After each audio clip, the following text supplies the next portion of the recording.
विद्यार्थी मित्रों, धोरण 12 गणित प्रकरण 6 स्वाध्याय 6 बाळको આપણે આગળના વિડિયોમાં પ્રશ્ન નંબર 13 સુધીનો અભ્યાસ કર્યો। આ વિડિયોમાં આપણે પ્રશ્ન નંબર 14 થી શરૂઆત કરીએ। પ્રશ્ન નંબર 14 માં આપણે આપ્યું વિધેય fx is equal to cos square x plus sin x. X belongs to closed interval 0 to pi. न वैश्विक महत्तम तथा वैश्विक न्यूनतम मूल्य शोधो। विधेय आप्યું છે fx is equal to cos square x plus sin x. X belongs to closed interval 0 to pi. આપેલા વિધેયના વૈશ્વિક મહત્તમ અને વૈશ્વિક ન્યૂનતમ મૂલ્યો શોધવા છે। તો બાળકો વૈશ્વિક મહત્તમ અને વૈશ્વિક ન્યૂનતમ મૂલ્યો શોધવા માટે આપણે ફર્સ્ટ ડેરિવેશન નો ઉપયોગ કરીશું અને ફર્સ્ટ ડેરિવેશન ની મદદથી આપણે નિર્ણાયક સંખ્યાઓ નક્કી કરીશું। અહીંયા બે નિર્ણાયક સંખ્યાઓ તો આપણી પાસે છે જ। x belongs to closed interval 0 to pi આપ્યું એટલે આ બે નિર્ણાયક સંખ્યાઓ 0 અને pi તો છે જ આપણી પાસે। એ ઉપરાંત ફર્સ્ટ ડેરિવેશન અવ્યાખ્યાયિત થાય अथवा तो ज्यां आगळ फर्स्ट डेरिवेशन 0 थाय तेने पण आपणे निर्णायक संख्याओ कहीए छे। त्यारबाद आपणे सेकंड डेरिवेशन नहीं मेळवशुं कारण के बधी ज निर्णायक संख्या आगळ आपणे स्थानीय महत्तम के स्थानीय न्यूनतमनी चर्चा नथी करवी। तो एवा समय आपणे बधी ज निर्णायक संख्याओ आगळना मूल्यो शोधी नाखशुं। एमांथी जे महत्तम हशे एटले कहीशुं आपणे वैश्विक महत्तम अने एमांथी जे न्यूनतम हशे एने आपणे वैश्विक न्यूनतम एम कहीशुं। तो शुरुआत करिए अपने निर्णायक संख्या नक्की करवा माटे फर्स्ट डेरिवेशन तो शोधવું પડે। तो एना माटे આપણે શરૂઆત કરીએ। અહીં fx is equal to cos square x plus sin x આ પ્રમાણે આપ્યું is equal to therefore આપણે ફર્સ્ટ ડેરિવેશન મેળવીએ f dash x cos square x નો વિકલિત 2 cos x નો પાછું minus sin x 2 cos x નું ફરી વિકલન કરીએ એટલે આપણને મળ્યું minus sin x plus sin x નું વિકલિત cos x આ પ્રમાણે થયું ઇઝ ઇક્વલ ટુ આપણે એમ કહી શકીએ કે minus 2 sin x into cos x is sin 2x plus cos x એટલે f dash x is minus sin 2x plus cos x એવું આપણને મળ્યું। હવે બાળકો f dash x બરાબર આપણે 0 લઈ લઈએ તો લખીએ હવે f dash x is equal to 0 implies f dash x બરાબર 0 છે તો minus sin 2x plus cos x is equal to 0 એટલે આપણે લખી શકીએ sin 2x is equal to cos x આના બરાબર 0 છે તો sin 2x બરાબર cos x એવું લખી શકાય। sin 2x is 2 sin x into cos x is equal to cos x આ પ્રમાણે આપણને મળ્યું। હવે બાળકો અહીંયા cos x કેન્સલ કરી શકાય। cos x કેન્સલ કરી શકાય પણ એ 0 ના હોય તો કેન્સલ કરી શકાય। 0 હોય તો કેન્સલ નહીં કરી શકાય। તો cos x 0 હોય તો લખવું પડે 0 હોય અને 0 ના હોય તો cos x ને કેન્સલ કરી શકાય અને cos x ને કેન્સલ કરો એટલે આપણને મળે 2 sin x is equal to 1 means કે sin x is equal to 1 half sin x is 1 half। હવે બાળકો cos x બરાબર 0 થાય એવું ઓપન ઇન્ટરવલ 0 to pi માં ક્લોઝ ઇન્ટરવલ વિકલિત પરથી મેળવીએ છીએ એટલે ઓપન ઇન્ટરવલ 0 to pi ની વાત કરી શકાય। तो cos x बराबर 0 था एवी ओपन इंटरवल 0 to pi ની વચ્ચેની કોઈ કિંમત શોધવી હોય તો cos x બરાબર 0 એટલે x બરાબર 0 અને pi વચ્ચેની એવી કિંમત કે જેના cos નું મૂલ્ય 0 થાય તો આપણે લખી શકીએ x is equal to pi by 2 sin x બરાબર 1 half sin x બરાબર 1 half થાય એવી બે કિંમતો મળે। cos x बराबर 0 था ये कीमत pi by 2 અને sin x બરાબર 1/2 એટલે એકમ વર્તુળ પરના બિંદુનો વાયામ 1/2 થાય. બે જગ્યાએ વાયામ 1/2 થશે. એક તો sin π/6 is 1/2 અને આ જે મૂલ્ય છે એ pi minus π/6 છે. તો sin x is equal to 1/2 તો આપણે લખી શકીએ x is equal to π/6 અથવા pi minus π/6 means 5π/6. આ પ્રમાણે થયું. માટે નિર્ણાયક સંખ્યાઓ એટલે therefore નિર્ણાયક સંખ્યાઓ આપણે લખી શકીએ નિર્ણાયક સંખ્યાઓ જ્યાં આગળ ફર્સ્ટ ડેરિવેશન 0 થાય છે તે અવ્યાખ્યાયિત થાય છે એવા x આપણને મળતા નથી. એટલે અત્યારે નિર્ણાયક સંખ્યાઓ આપણને મળે π/6 π/2 pi minus π/6 એટલે 5π/6. 0 અને pi ને પણ નિર્ણાયક સંખ્યામાં લખવો હોય તો લખી શકાય બાળકો. ના લખો તો છેલ્લે અંત્ય બિંદુ આગળના મૂલ્યો એમ કરીને પણ મેળવી શકાય. તો અહીંયા 0 અને pi ને પણ નિર્ણાયક સંખ્યામાં લખી દો. હવે આ બધી જ નિર્ણાયક સંખ્યા આગળના મૂલ્યો આપણે શોધી નાખીએ તો પહેલા મેળવીએ f(0) થી શરૂઆત કરીએ. તો f(0) is equal to f(0) is x ની જગ્યાએ 0 લખીએ. cos square 0 is 1 plus sin 0 is 0 is 1. f(0) is 1. f(π/6) મેળવીએ is equal to cos square π/6. cos π/6 is √3/2. √3/2 square એટલે 3/4 plus sin π/6 is 1/2. 3/4 plus 1/2 અડધો વત્તા પોણો એટલે બાળકો લસા આવ્યો 4 3 વત્તા 2 3 ને 2 5 5/4 સવા 1.1 એવું મળે 5/4. f(π/6) મેળવ્યું. હવે મેળવીએ આપણે f(π/2).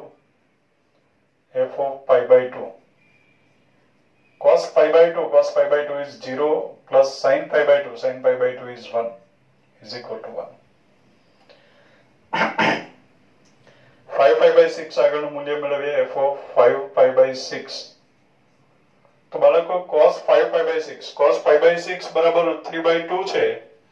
તો cos 5π/6 બીજા ચરણમાં છે એટલે cos 5π/6 આવે -√3/2. તો આપણે સ્ક્વેર કરવાનું છે એટલે થઈ જશે પાછું 3/4 અને sin 5π/6 એટલે 1/2 એટલે આન્સર આવ્યો 5/4. હવે મેળવીએ f(π). cos pi is -1 square is 1 plus sin pi is 0 is equal to 1. therefore માટે વૈશ્વિક મહત્તમ મૂલ્ય બરાબર મેક્સિમાઇઝ ઓફ 1 5/4 પાછું 1 છે એટલે એ લખવાની કઈ જરૂર નથી. 5/4 પણ ફરીથી આવ્યો એટલે 1 અને 5/4 માંથી મેક્સિમમ આવ્યો 5/4 એટલે વૈશ્વિક મહત્તમ મૂલ્ય આવ્યું 5/4 અને એ જ પ્રમાણે વૈશ્વિક ન્યૂનતમ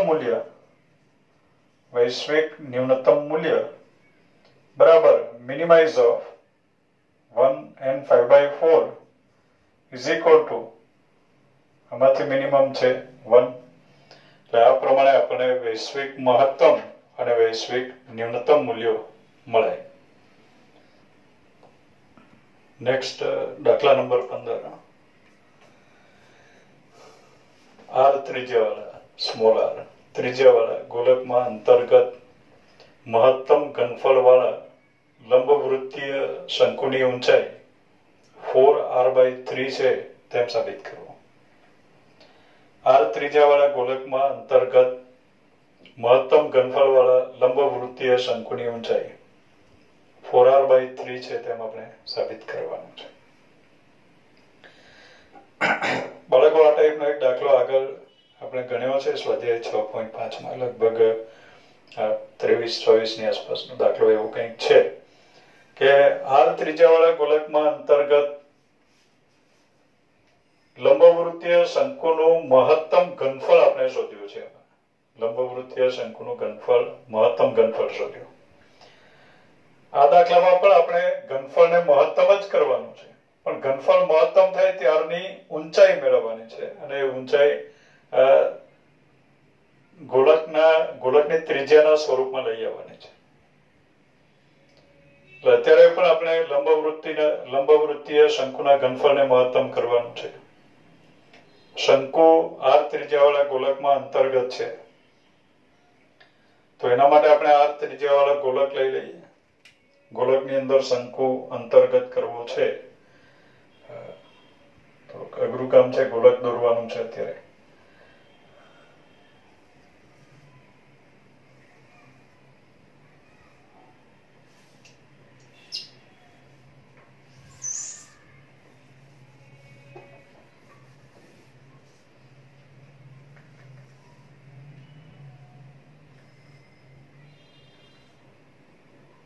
એમ સમજી લઈએ કે આ આર ત્રિજ્યાવાળો ગોલક છે.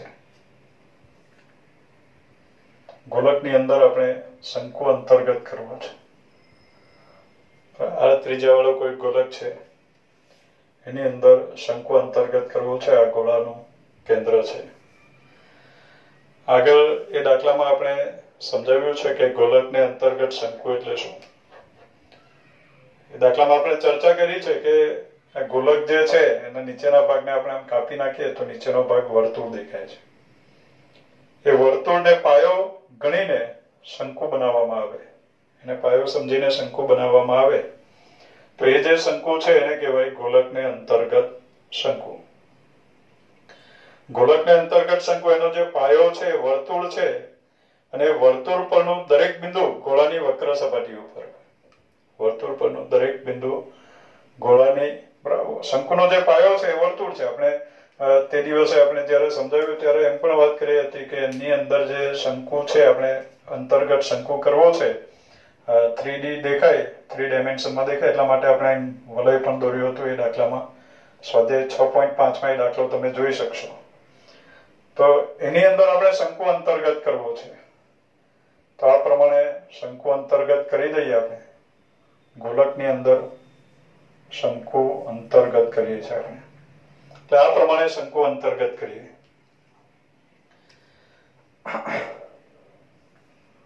ગોલકને અંતર્ગત શંકુ છે. ગોલકને અંતર્ગત શંકુના ઘનફળને આપણે મહત્તમ કરવાનું છે.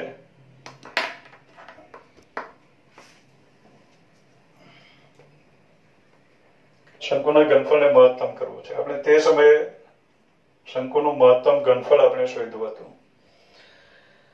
શંકુના ઘનફળને મહત્તમ કરવું છે તો આપણે શંકુના પાયાની ત્રિજ્યા ધારી લઈએ. ધારો કે શંકુના પાયાની ત્રિજ્યા આ પ્રમાણે ગોળાના કેન્દ્રમાંથી શંકુની અક્ષ પસાર થશે, અને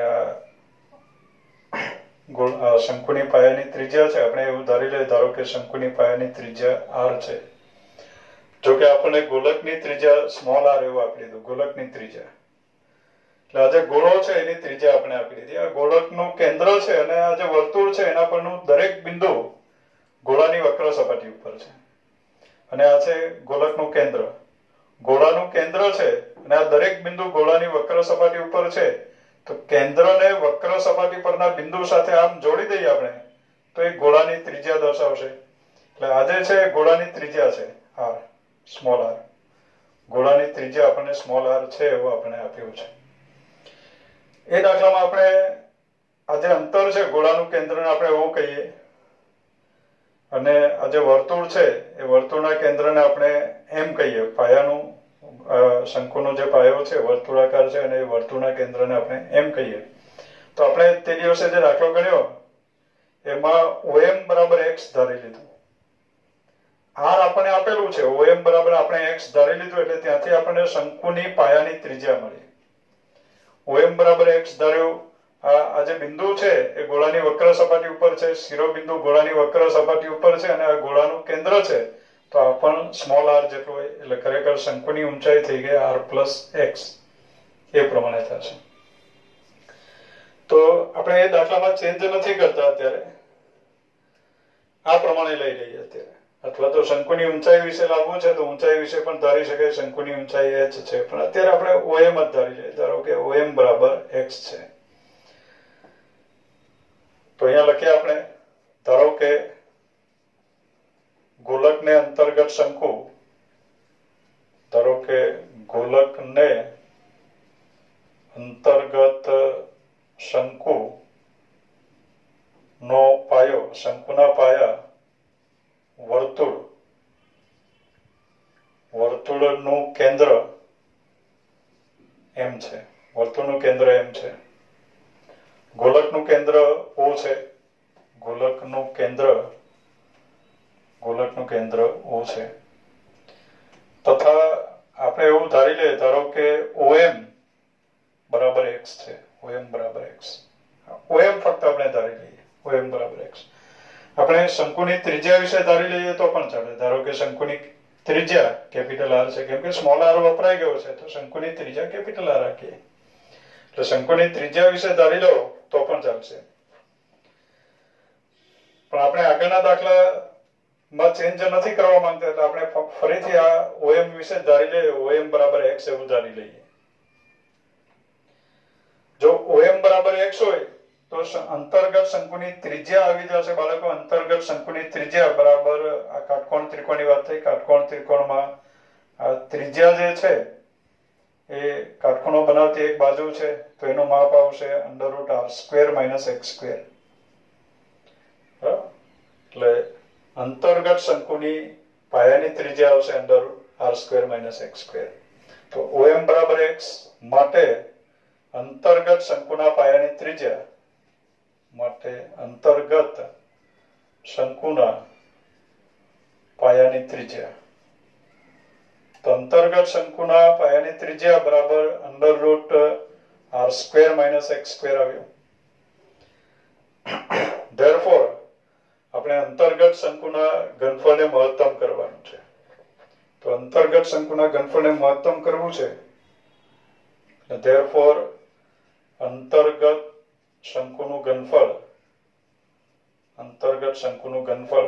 બરાબર, આપણને ખબર છે શંકુનું ઘનફળ બરાબર 1/3 πr²h. એટલે અત્યારે આવશે 1/3 π r².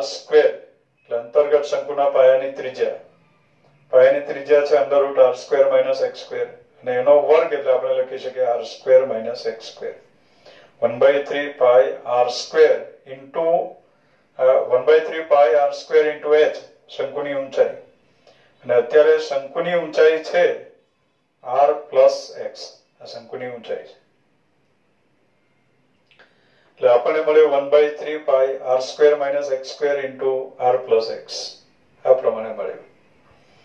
હવે બાળકો આપણે અંતર્ગત શંકુનું ઘનફળને મહત્તમ કરવું છે, તો therefore અંતર્ગત શંકુનું ઘનફળ આપણને આ પ્રમાણે મળ્યું, એને મહત્તમ કરવું છે, અને એમાં ચલ છે x.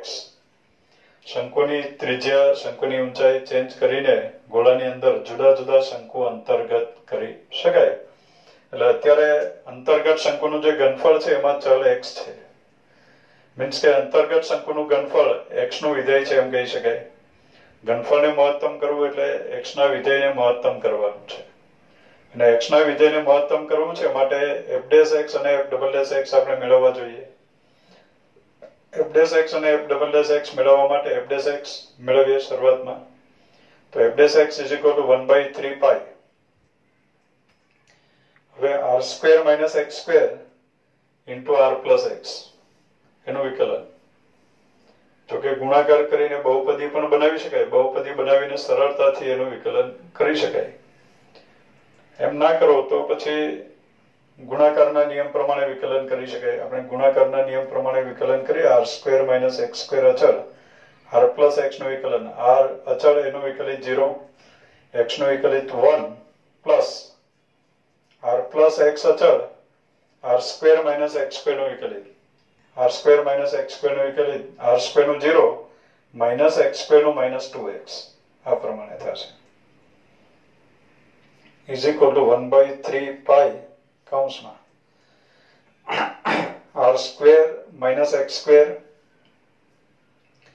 Minus 2rx minus 2x square આ પ્રમાણે થશે minus 2x square is equal two 1/3 પાઈ કૌંસમાં minus 2x square minus x square is minus 3x square minus 2rx plus r square. આ થયું f dash x first derivative. Second derivative પણ મેળવી આપણે f double dash x is 1/3 pi minus 3x square minus 2rx plus r square નું વિકલન એટલે આપણને મળે minus 6x minus 2r plus r square નો વિકલિત 0 એટલે આ પ્રમાણે આપણને સેકન્ડ ડેરિવેટિવ મળે.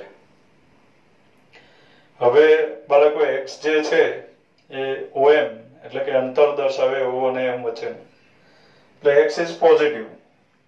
r જે છે ગોળાની ત્રિજ્યા છે એ પણ પોઝિટિવ છે એટલે -6 ઇન્ટુ ધન સંખ્યા -2 ઇન્ટુ ધન સંખ્યા એટલે આ -6x આ 6x અને 2r ધન સંખ્યા છે પણ આગળ માઇનસ લખ્યું છે મીન્સ કે આખી સંખ્યા ઋણ બની ગઈ ઇન્ટુ π/3 એટલે f double dash x is less than 0 છે. જો તો બાજુમાં કારણ લખી દે કારણ કે x is greater than 0 અને r is greater than 0.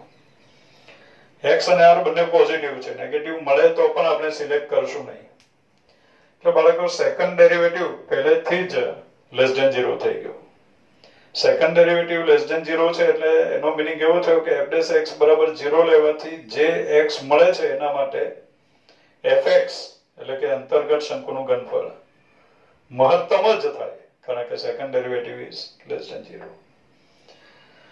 હવે શરૂઆત કરીએ આપણે f dash x બરાબર 0 લઈએ. f dash x is equal to 0 implies હવે બરાબર f dash x બરાબર 0 હોય તો 1/3 પાઈ તો 0 હોઈ શકે નહીં એટલે આપણે લખવું પડે -3x square minus 2rx plus r square -3x square minus 2rx plus r square is equal to 0. આ પ્રમાણે થયું. માઇનસ વડે ગુણી નાખે જરા સારું લાગે.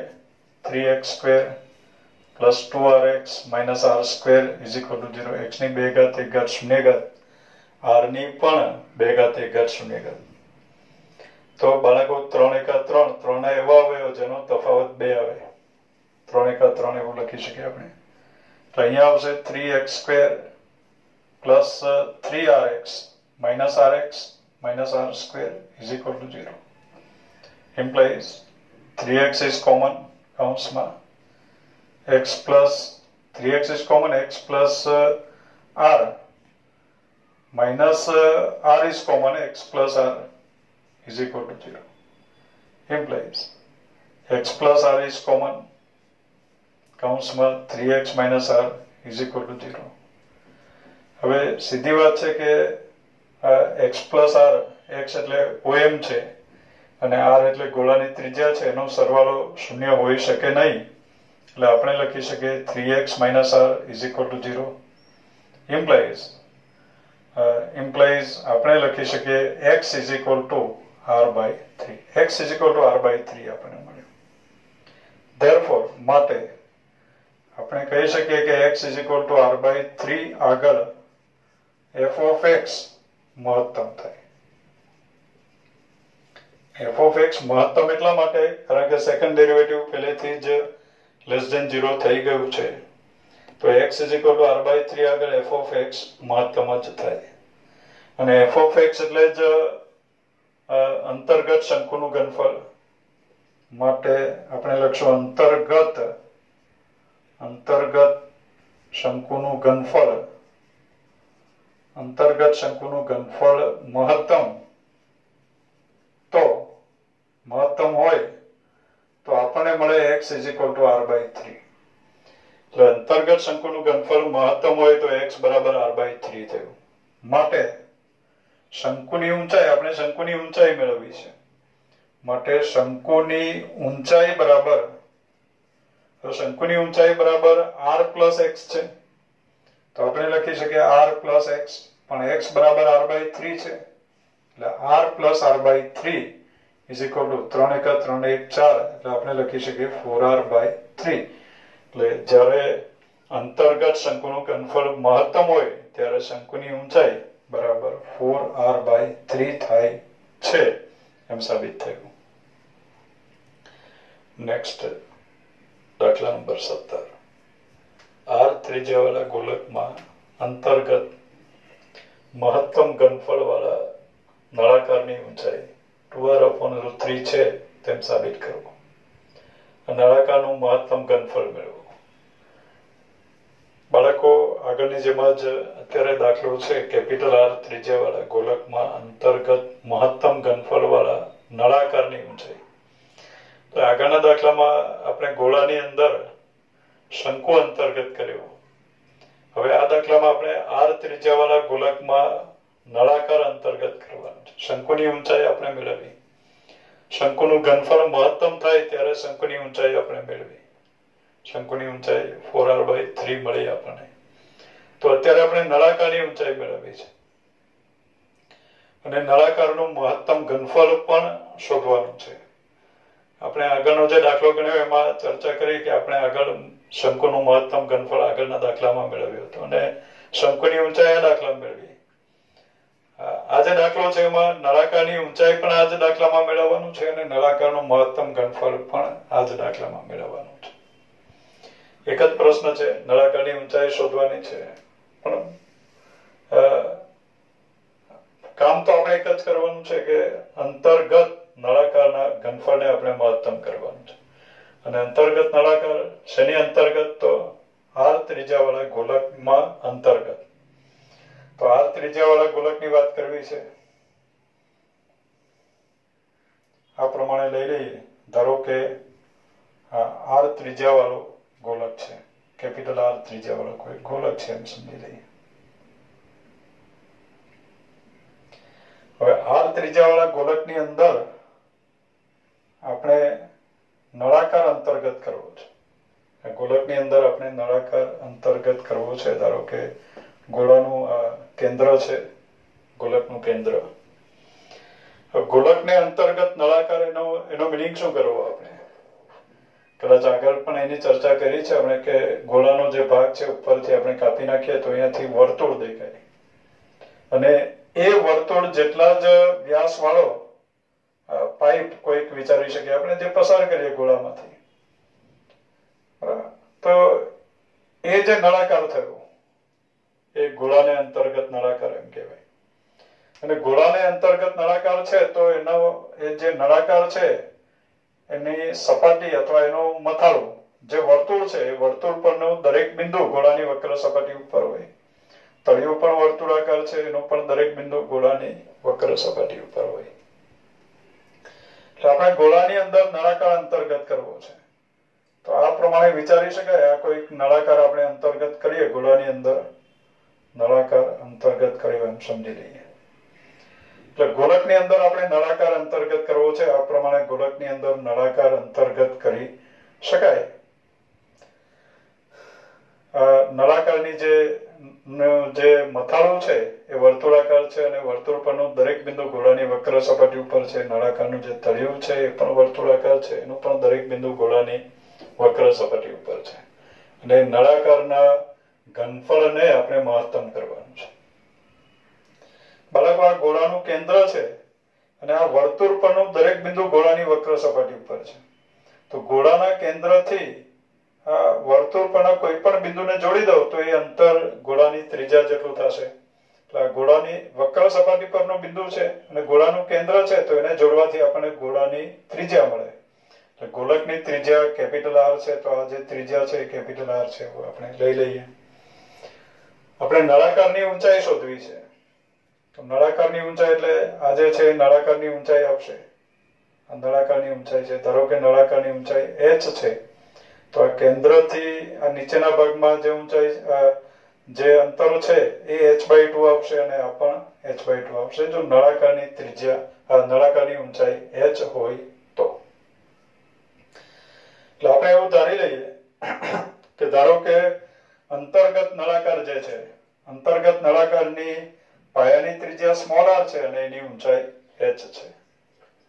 જો કે આપણે ઊંચાઈ શોધવી છે, ઘનફળને મહત્તમ કરીને ઊંચાઈ શોધવી છે, તો ઘનફળને ઊંચાઈના વિધેયના સ્વરૂપમાં રજૂ કરશું. સમજે અહીંયા જે લઈ લીધું છે આપણે લખીએ. ધારો કે ગોલકને અંતર્ગત નળાકાર, ધારો કે ગોલકને અંતર્ગત નળાકારની ત્રિજ્યા સ્મોલ r છે. એ નળાકારની ઊંચાઈ h છે. ગોળાની ત્રિજ્યા તો આપણે આપી છે કેપિટલ R છે. તો ગોલકને અંતર્ગત નળાકારની ત્રિજ્યા સ્મોલ r છે અને ઊંચાઈ h છે એવું આપણે લઈ લઈએ.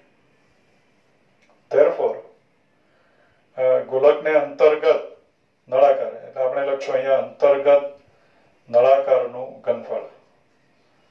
તો અંતર્ગત નળાકારનું ઘનફળ એટલે પાઈ r સ્ક્વેર h. તો એ સૂત્ર પ્રમાણે અંતર્ગત નળાકારનું ઘનફળ આવશે પાઈ, નળાકારની ત્રિજ્યા છે r સ્મોલ r, તો પાઈ r સ્ક્વેર અને ઊંચાઈ h છે. એટલે નળાકારનું ઘનફળ આવ્યો પાઈ r સ્ક્વેર h. હવે બાળકો આપણે આ ઘનફળને મહત્તમ કરવું છે. સીધી વાત છે કે ગોળાની અંદર આપણે અસંખ્ય નળાકાર અંતર્ગત કરી શકીએ. એની ત્રિજ્યા અને ઊંચાઈ બદલીને જુદા જુદા નળાકાર અંતર્ગત કરી શકાય, અસંખ્ય નળાકાર અંતર્ગત કરી શકાય. આપણે એનું ઘનફળ મહત્તમ કરવું છે. તો ઘનફળ મહત્તમ થાય એવો નળાકાર અંતર્ગત કરવો છે. મીન્સ કે અંતર્ગત નળાકારના ઘનફળને આપણે વિધેય બનાવવાનું છે. કોઈ એક ચલનું વિધેય બનવું જોઈએ. અહીંયા r અને h બંને ચલ છે. આપણે અત્યારે જ વાત કરી કે એની ત્રિજ્યા અને ઊંચાઈ ચેન્જ કરીને જુદા જુદા નળાકાર અંતર્ગત કરી શકાય. મીન્સ કે અહીંયા બે ચલ છે r અને h. હવે ઘનફળને મહત્તમ કરવું છે તો ઘનફળ કોઈ એક જ ચલનું વિધેય હોવું જોઈએ જેને આપણે મહત્તમ કે ન્યૂનતમ કરી શકીએ. તો એના માટે r અને h વચ્ચેનો અચળ સંબંધ આપણને જોઈશે. તો અહીંયા r અને h વચ્ચેનો અચળ સંબંધ મેળવીએ તો આકૃતિની ભૂમિતિ પરથી આપણને એવું લાગે છે કે r અને h વચ્ચેનો સંબંધ આ કાટકોણ ત્રિકોણ છે. તો આપણે કહી શકીએ કે capital R square is equal to h/2 whole square minus plus r square. એટલે કે h square by 4 plus r square. આ પ્રમાણે. તો ત્યાંથી આપણને મળ્યો બાળકો r square is equal to capital R square minus h square by 4. Small r square ની જગ્યાએ આપણે લખી દઈએ r square minus h square by 4. એટલે પાઈ ઇન્ટુ r સ્ક્વેર ની જગ્યાએ લખાશે capital R square minus h square by 4 into h is equal to pi into કૌંસમાં hr square minus h cube by 4. આ પ્રમાણે થયું. હવે બાળકો આ જે ઘનફળ છે એ h નું વિધેય છે. ઘનફળ h નું વિધેય છે. આમાં ચલ h છે એટલે ઘનફળ h નું વિધેય થયું. h નું વિધેય છે. ઘનફળને મહત્તમ કરવું મીન્સ કે આ h ના વિધેયને મહત્તમ કરવું. અને h ના વિધેયને મહત્તમ કરવું છે માટે f' અને f' આપણને જોઈએ. તો f' બરાબર પાઈ અચળ, આનું h સાપેક્ષ વિકલન કરીએ. h સાપેક્ષ વિકલન કરવાનું છે, ખાસ ધ્યાનમાં રાખો. એટલે અહીંયા આવશે r સ્ક્વેર h નું વિકલિત 1 minus 1/4 અચળ h ક્યુબ નું વિકલિત 3h સ્ક્વેર. આ પ્રમાણે થશે. f' મેળવ્યું. હવે f' મેળવીએ. f' is equal to પાઈ અચળ વિકલન કરીએ h સાપેક્ષ તો r સ્ક્વેર નું વિકલિત 0 minus 3/4 અચળ h સ્ક્વેર નું વિકલિત twice h. એટલે આપણને મળ્યો માઇનસ 2 દુ 4 એટલે 3π/2 into h. હવે સીધી વાત છે બાળકો, h is પોઝિટિવ અને h પોઝિટિવ છે તો f' is less than 0 થશે. f' less than 0 થયું. સાઈડમાં આપણે કારણ લખી દઈએ, કારણ કે h is greater than 0. એનો મિનિંગ એવો થયો કે f' બરાબર 0 લેવાથી જે h મળે છે તે h માટે f of h મહત્તમ જ થાય છે, કારણ કે second derivative is less than 0.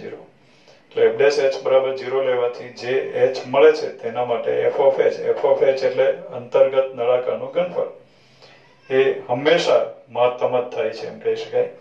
તો હવે આપણે લઈ લઈએ f ડેશ h બરાબર 0. f ડેશ h બરાબર 0 implies f dash h is pi into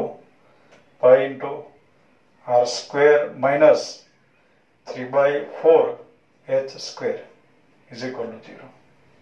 Implies r square is equal to 3 by 4 h square. બાળકો આપણે ઊંચાઈ મેળવવાની છે તો h square is equal to 4r square upon 3 એ પ્રમાણે થયું. Implies h is equal to h બરાબર આપણે લખી શકીએ plus or minus 2r upon √3 એવું લખી શકીએ, પણ h ઊંચાઈ છે, ઊંચાઈ હંમેશા પોઝિટિવ જ હોય એટલે આપણે માઇનસ લખતા નથી. h is equal to 2r upon √3 આ પ્રમાણે મળ્યું. ઊંચાઈ h બરાબર 2r upon √3 અને આપણને ખ્યાલ છે કે second derivative is less than 0 માટે આ જે h મળ્યો છે એ h માટે f of h એટલે કે અંતર્ગત નળાકારનું ઘનફળ મહત્તમ જ થાય માટે આપણે કહી શકીએ therefore h is equal to 2r upon √3 આગળ f of h મહત્તમ થાય અને f of h એટલે જ અંતર્ગત નળાકારનું ઘનફળ એટલે therefore અંતર્ગત નળાકારનું ઘનફળ મહત્તમ હોય તો h ઊંચાઈ h બરાબર 2r upon √3 છે એમ કહી શકાય. હવે બાળકો ઊંચાઈ 2r upon √3 છે ત્યારે ઘનફળ મહત્તમ થાય છે એવું સાબિત થઈ ગયું, પણ આપણે મહત્તમ ઘનફળ પણ શોધવાનું છે તો અંતર્ગત નળાકારનું મહત્તમ ઘનફળ પણ આપણે શોધી નાખીએ. h નું આ મૂલ્ય મૂકીને મહત્તમ ઘનફળ મેળવીએ એટલે therefore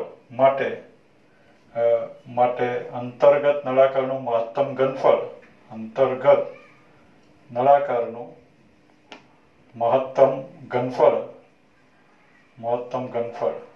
બરાબર અંતર્ગત નળાકારનું મહત્તમ ઘનફળ બરાબર પાઈ into hr square minus h³ by 3 આ છે h ના સ્વરૂપમાં મહત્તમ ઘનફળ આ પ્રમાણે છે. તો બાળકો અહીંયા મહત્તમ ઘનફળ મેળવવા માટે આપણે કિંમત મૂકીએ પાઈ ઇન્ટુ કૌંસમાં h into r square h બરાબર 2r upon √3 છે અને ઇન્ટુ r સ્ક્વેર કરો એટલે આપણને મળે 2 upon √3 r³ આ h નું મૂલ્ય આપણે મૂકી દીધું એમ સમજો માઇનસ h³ by 4 h³ એટલે અહીંયા આવશે h નો ઘન આપણે કરીએ h³ તો માઇનસ h³ એટલે 8r³ થશે 8r³ upon √3³ એટલે 3√3 આ પ્રમાણે થયું is equal to pi upon 3√3 3√3 લસા r³ પણ આપણે કોમન લઈ લઈએ અને 2 પણ કોમન લઈએ એટલે કૌંસમાં બાકી વધ્યું અહીંયા 3√3 કોમન લસા લીધો છે એટલે અહીંયા 3 વડે ગુણવું પડે એટલે આપણને મળ્યું 3 minus 2r³ upon 3√3 આપણે કોમન લીધું એટલે બાકી વધ્યું 4 3 minus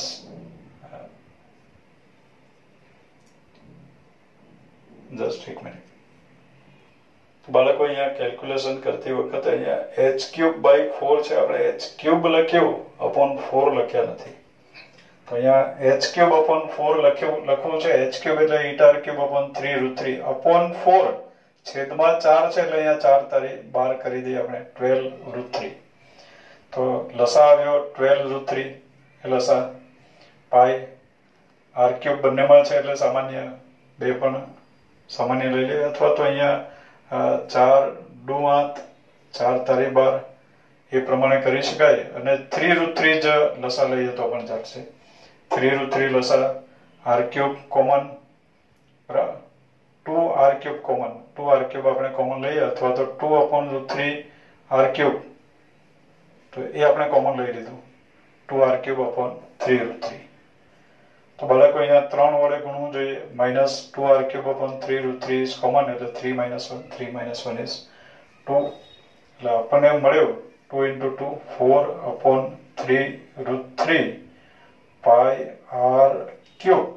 આ પ્રમાણે મહત્તમ ઘનફળ આપણને મળે 4/3√3 πr³. છેલ્લે આપણે જે કેલ્ક્યુલેશન કર્યું એમાં અહીંયા h³/4 પણ છે, એ આપણે સમજ્યા. h³/4 તો ભાગ્યા 4 કરીએ ત્યારે આ પ્રમાણે આવશે અને આપણને મહત્તમ ઘનફળ મળશે 4πr³/3√3. એટલે આ પ્રમાણે મહત્તમ ઘનફળ મળે છે. નેક્સ્ટ દાખલા નંબર 17. h ઊંચાઈ વાળા અને અર્ધશિરોકોણ આલ્ફા હોય તેવા લંબવૃત્તીય શંકુમાં અંતર્ગત મહત્તમ ઘનફળ વાળા નળાકારની ઊંચાઈ શંકુની ઊંચાઈ કરતા ત્રીજા ભાગની છે તેમ સાબિત કરવું. અને સાબિત કરો કે નળાકારનું મહત્તમ ઘનફળ 4π/27 h³ tan² આલ્ફા છે. તો બાળકો અત્યારે આપણે h ઊંચાઈ વાળા અર્ધશિરોકોણ અને અર્ધશિરોકોણ આલ્ફા હોય તેવા લંબવૃત્તીય શંકુમાં નળાકાર અંતર્ગત કરવાનું છે. લંબવૃત્તીય શંકુ છે એની અંદર આપણે નળાકાર અંતર્ગત કરવો છે. ધારો કે લંબવૃત્તીય શંકુ આ પ્રમાણે આપણે વિચારી શકીએ.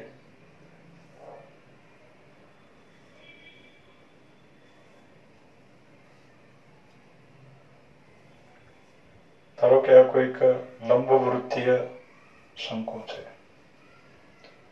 લંબવૃત્તીય શંકુની અંદર નળાકાર અંતર્ગત કરવો છે. એની અંદર આપણે નળાકાર અંતર્ગત કરવાનું છે. શંકુને અંતર્ગત નળાકાર એટલે શંકુનો ભાગ આપણે ઉપરથી કાપી નાખીએ, વર્તુળ દેખાય, એ વર્તુળ જેટલા જ વ્યાસ વાળો પાઇપ ભૌતિક રીતે આપણે વિચારીએ કે પાઇપ આમ ઉતારી દઈએ તો એ જે નળાકાર છે એને કહીશું આપણે શંકુને અંતર્ગત નળાકાર. તો બાળકો અસંખ્ય નળાકાર અંતર્ગત કરી શકાય. આ પ્રમાણે ભાગ કાપીને બરાબર અહીંયાથી પણ નળાકાર અંતર્ગત કરી શકાય. એ પ્રમાણે અસંખ્ય નળાકાર અંતર્ગત કરી શકાય. દાખલો સમજવા માટે આપણે એક નળાકાર અંતર્ગત કરશું જેથી દાખલો સમજી શકાય. તો અહીંયા શંકુને અંતર્ગત નળાકાર આ પ્રમાણે આપણે લઈ લઈએ. ધારો કે આ જે નળાકાર છે એ શંકુને અંતર્ગત નળાકાર છે, સમજી લઈએ. શંકુને અંતર્ગત નળાકાર બાળકો આ જે નળાકાર છે એની પાયાની ત્રિજ્યા અને નળાકારની ઊંચાઈ ચેન્જ કરીને જુદા જુદા નળાકાર અંતર્ગત કરી શકાય. અસંખ્ય નળાકાર અંતર્ગત કરી શકાય. મીન્સ કે એ નળાકારની ત્રિજ્યા અને ઊંચાઈ ચેન્જ કરીને આપણે જુદા જુદા નળાકાર અંતર્ગત કરી શકીએ. એટલે આ જે નળાકાર માટે પાયાની ત્રિજ્યા અથવા તો નળાકારની ત્રિજ્યા અને નળાકારની ઊંચાઈ એ બે ચલ છે. આપણે એવું આપ્યું છે કે શંકુની ઊંચાઈ h છે. શંકુની ઊંચાઈ એટલે આ જે શિરોબિંદુ છે ત્યાંથી પાયા સુધીનું જે અંતર છે, શંકુની ઊંચાઈ h છે. શંકુનો અર્ધશિરોકોણ આલ્ફા છે. આ શંકુનો અર્ધશિરોકોણ જેને આપણે આલ્ફા કહીશું, અર્ધશિરોકોણની આગળ પણ આપણે ચર્ચા કરી છે. તો આ શંકુનો અર્ધશિરોકોણ આલ્ફા છે. નળાકારની ઊંચાઈ h છે, શંકુની ઊંચાઈ h છે. શંકુનો અર્ધશિરોકોણ આલ્ફા છે. એવું આપણે આપી દીધું છે. આપણે નળાકારના ઘનફળને મહત્તમ કરવું છે. તો નળાકારના ઘનફળને મહત્તમ કરવું છે તો આપણે નળાકારના પાયાની ત્રિજ્યા r છે એવું લઈ લઈએ. નળાકારના પાયાની ત્રિજ્યા અથવા નળાકારની ત્રિજ્યા એમ કહો તો પણ ચાલે, કેમ કે નળાકારનો જે પાયો છે એ જ મથાળું પણ છે. બંનેની ત્રિજ્યા સરખી જોઈ. એટલે આપણે એવું ધારી લઈએ, ધારો કે નળાકારની ત્રિજ્યા r છે અને નળાકારની ઊંચાઈ, હવે શંકુની ઊંચાઈ h આપણે ધારી લીધી છે તો નળાકારની ઊંચાઈ માટે હું x લઈ લઉં. અત્યારે નળાકારની ઊંચાઈ ધારો કે x છે. એટલે એ પ્રમાણે આપણે લખી દઈએ. ધારો કે શંકુમાં અંતર્ગત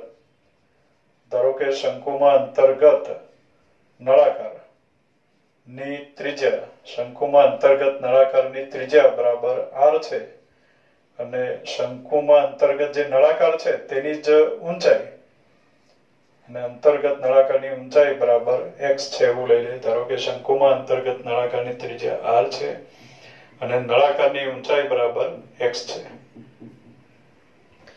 હવે બાળકો આપણે નળાકારના ઘનફળને મહત્તમ કરવાનું છે તો અહીંયા લખી દઈએ therefore શંકુમાં અંતર્ગત નળાકારનું ઘનફળ. શંકુમાં અંતર્ગત નળાકારનું ઘનફળ. શંકુમાં અંતર્ગત નળાકારનું ઘનફળ બરાબર નળાકારનું ઘનફળ એટલે પાય r સ્ક્વેર h પ્રમાણે નળાકારની ત્રિજ્યા અત્યારે r છે એટલે પાય r સ્ક્વેર અને ઊંચાઈ અત્યારે નળાકારની x છે. h જે ઊંચાઈ છે એ શંકુની ઊંચાઈ છે, નળાકારની ઊંચાઈ નથી અને આપણે નળાકારનું ઘનફળ લખીએ છીએ. એટલે શંકુમાં અંતર્ગત નળાકારનું ઘનફળ બરાબર પાય r સ્ક્વેર ઇન્ટુ x એવું થયું. બાળકો અત્યારે જ આપણે વાત કરી કે નળાકારની ત્રિજ્યા અને નળાકારની ઊંચાઈ ચેન્જ કરીને આપણે જુદા જુદા નળાકાર અંતર્ગત કરી શકીએ. મીન્સ કે આ નળાકાર માટે ત્રિજ્યા અને ઊંચાઈ બંને ચલ છે. આપણે અંતર્ગત નળાકારનું ઘનફળ મહત્તમ કરવાનું છે પણ અત્યારે ઘનફળ બે ચલ વાળું વિધેય છે. એમાં બે ચલ છે r અને x. જેને મહત્તમ કે ન્યૂનતમ કરવું હોય એ એક જ ચલનું વિધેય હોવું જોઈએ જેને આપણે મહત્તમ કે ન્યૂનતમ કરી શકીએ. તો બાળકો r અથવા x બેમાંથી કોઈ પણ એકનો આપણે લોપ કરવો જોઈએ. તો એ લોપ કરવા માટે r અને x વચ્ચેનો કોઈ અચળ સંબંધ આપણને જોઈએ. નળાકારની ત્રિજ્યા r છે તો આપણને નળાકારની ત્રિજ્યા છે બાળકો, નળાકારની ત્રિજ્યા r છે એમ કહી દઈએ આપણે. નળાકારની ઊંચાઈ x છે, નળાકારની ઊંચાઈ x છે એટલે આ ઊંચાઈ x છે, આ અંતર x છે એવું થયું. આખી ઊંચાઈ h છે ને આ નળાકારની ઊંચાઈ x છે. તો આટલા ભાગની ઊંચાઈ આવી h માઇનસ x. આજે ઉપરનો જે ત્રિકોણ છે એ ત્રિકોણની જે આ બાજુનું માપ છે એ h માઇનસ x આવ્યું. સ્પષ્ટ જોઈ શકાય એટલા માટે આપણે જરા મોટા અક્ષરે લખી દઈએ. આ જે અંતર આવ્યું એ h માઇનસ x આવ્યું. તો બાળકો અત્યારે આકૃતિની ભૂમિતિ પરથી આપણે એવું નક્કી કરી શકીએ કે આ કાટકોણ ત્રિકોણ છે એમાં આલ્ફા ખૂણો છે એની સામેની બાજુનું માપ r છે, h માઇનસ x એ પાસેની બાજુનું માપ છે. તો r અને x વચ્ચેનો સંબંધ આપણને જોઈએ છે, અચળ સંબંધ. તો અત્યારે આપણે એમ કહી શકીએ કે tan આલ્ફા બરાબર સામેની બાજુ ભાગ્યા પાસેની બાજુ એટલે r ના છેદમાં h માઇનસ x એવું આવ્યું. tan alpha is equal two r upon h minus x. તો બાળકો આપણને મળ્યું r is equal two h minus x tan alpha. એટલે r is equal two h minus x tan alpha મળે છે. તો r ની જગ્યાએ આપણે h minus x tan alpha એવું લખી દઈએ તો અંતર્ગત નળાકારનું ઘનફળ કોઈ એક ચલનું વિધેય બની જાય. એમાં h અચળ છે, આલ્ફા અચળ છે, બધું આપેલું છે, મીન્સ કે અચળ છે, ફક્ત ચલ રહેશે x. તો અહીંયા ઘનફળ બરાબર આપણે લખી શકીએ પાઈ r સ્ક્વેર એટલે h minus x whole square tan square alpha r square થઈ ગયો into x is equal two આપણે અચળો ભેગા લખીએ તો અહીંયા આવશે પાઈ tan square alpha h minus x whole square into x એટલે કે x square minus twice hx plus h square into x. એટલે ઘનફળ આપણને મળ્યું પાઈ tan સ્ક્વેર આલ્ફા કૌંસમાં x વડે ગુણી નાખીએ એટલે x cube minus twice hx square plus h square x. આ પ્રમાણે થયું. આ થયું અંતર્ગત નળાકારનું ઘનફળ. હવે બાળકો અંતર્ગત નળાકારના ઘનફળને આપણે મહત્તમ કરવું છે અને અંતર્ગત નળાકારનું ઘનફળ એ x નું વિધેય બની ગયું એટલે આપણને f of x મળ્યું. therefore મહત્તમ કરવું છે તો ફર્સ્ટ ડેરિવેશન અને સેકન્ડ ડેરિવેશન આપણે મેળવવું જોઈએ. તો f dash x is pi tan cube alpha કૌંસમાં x સાપેક્ષ વિકલન કરીએ 3x square minus x square નું વિકલિત ટ્વાઇસ x એટલે માઇનસ 4hx આ પ્રમાણે થયું પ્લસ h સ્ક્વેર x તો એનું વિકલન આવશે h square. f double dash x પણ મેળવી લઈએ તો અને f double dash x is equal to pi tan cube alpha અચળ છે કૌંસમાં 3x² નું વિકલિત 3 અચળ x² નું વિકલિત twice x એટલે આપણને મળ્યું 6x minus 4h x નું વિકલિત 1h² નું 0 એટલે આ પ્રમાણે f=x આપણને મળ્યું. હવે બાળકો ઘનફળને મહત્તમ કરવું છે. મહત્તમ કરવા માટે f' બરાબર 0 આપણે લઈ લઈએ. એટલે હવે f' બરાબર 0 f' is equal to 0 implies સીધી વાત છે કે પાઈ into tan cube alpha એ શૂન્ય થશે નહીં. એટલે આપણે લખવું પડે 3x² minus 4hx plus h² is equal to 0. 3x² minus 4hx plus h² is equal to 0 થયું. ફરીથી એ અહીંયા લખી દઉં છું 3x² minus 4hx plus h² is equal to 0. જે h અને x માં દ્વિઘાત સમીકરણ છે, x ની 2 ઘાત 1 ઘાત 0 ઘાત એ પ્રમાણે h ની 2 ઘાત 1 ઘાત 0 ઘાત એવું છે.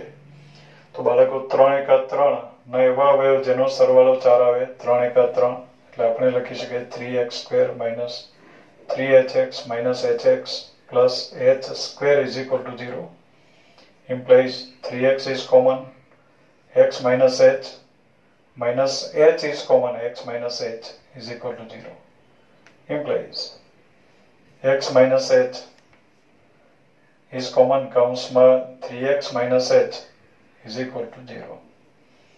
હવે બાળકો x minus h is equal to 0 એટલે આપણને મળે x બરાબર h અથવા x બરાબર h એટલે અંતર્ગત નળાકારની ઊંચાઈ અને શંકુની ઊંચાઈ સરખી. બંનેની ઊંચાઈ સરખી રાખો તો બાળકો એ જે નળાકાર છે એ અંતર્ગત નળાકારની ઊંચાઈ સરખી રાખવી છે, નળાકારની અને શંકુની. એવું શક્ય જ નથી. એટલે x બરાબર h શક્ય નથી વ્યવહારિક પ્રશ્ન માટે. આ વ્યવહારિક પ્રશ્ન માટે એવું શક્ય નથી. તો એ શક્ય નથી તો અત્યારે આપણને શું મળે 3x minus h બરાબર 0 એટલે આપણને મળ્યો x is equal to h/3. x is equal to h/3 અને x એટલે નળાકારની ઊંચાઈ અને h એટલે શંકુની ઊંચાઈ. તો બાળકો x બરાબર h/3 આપણે સેકન્ડ ડેરિવેટિવમાં લખીએ. એટલે x is equal to h/3 x is equal to h/3 લેતા હવે એ કિંમત આપણે સેકન્ડ ડેરિવેટિવમાં લખીએ. ખાસ અગત્યની વાત કે આપણે મોટે ભાગે સેકન્ડ ડેરિવેટિવ પહેલેથી પોઝિટિવ કે નેગેટિવ થઈ જતું હોય છે. અત્યારે પહેલેથી પોઝિટિવ કે નેગેટિવ થયું નથી એટલે આપણે x ની કિંમત મૂકીએ. તો અહીંયા આપણને મળશે f=x is equal to pi tan cube alpha pi tan cube alpha 6x 6x એટલે અને 6 વડે ગુણ્યા એટલે આપણને મળ્યો 2h minus 4h is equal to 2h minus 4h એટલે minus 2h થયું. એટલે minus 2pi 2h લખીએ એટલે minus 2pi tan cube alpha into h આ પ્રમાણે થયું. tan cube alpha into h. તો બાળકો આ જે છે લેસ ધેન 0 છે કારણ કે tan alpha is positive. Alpha જે છે અર્ધશીર કોણ છે અને અર્ધશીર કોણ છે એટલે 0 અને π/2 ની વચ્ચે આવશે. 0 is less than alpha is less than π/2. તો tan alpha તો હંમેશા પોઝિટિવ જ છે. h પણ પોઝિટિવ છે એટલે second derivative is less than 0. માટે આપણે કહી શકીએ કે x is equal to h/3 આગળ f(x) એટલે જ અંતર્ગત નળાકારનું ઘનફળ f(x) મહત્તમ થાય. માટે આપણે લખી શકીએ કે અંતર્ગત નળાકારનું ઘનફળ મહત્તમ. અંતર્ગત નળાકારનું ઘનફળ મહત્તમ તો નળાકારની ઊંચાઈ શંકુની ઊંચાઈ કરતા ત્રીજા ભાગની છે. તો નળાકારની ઊંચાઈ શંકુની ઊંચાઈ કરતા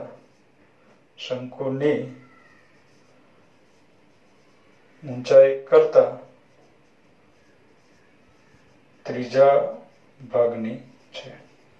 એટલે નળાકારની ઊંચાઈ શંકુની ઊંચાઈ કરતા ત્રીજા ભાગની છે. એટલું સાબિત થયું કે નળાકારની ઊંચાઈ શંકુની ઊંચાઈ કરતા ત્રીજા ભાગની છે. હજુ બાળકો નળાકારનું મહત્તમ ઘનફળ આપણે શોધવાનું છે. એટલે મહત્તમ ઘનફળ શોધવું હોય તો x બરાબર h/3 લખવું પડે અને એ કિંમત આપણે ઘનફળના સૂત્રમાં મૂકી દઈએ એટલે therefore માટે નળાકારનું મહત્તમ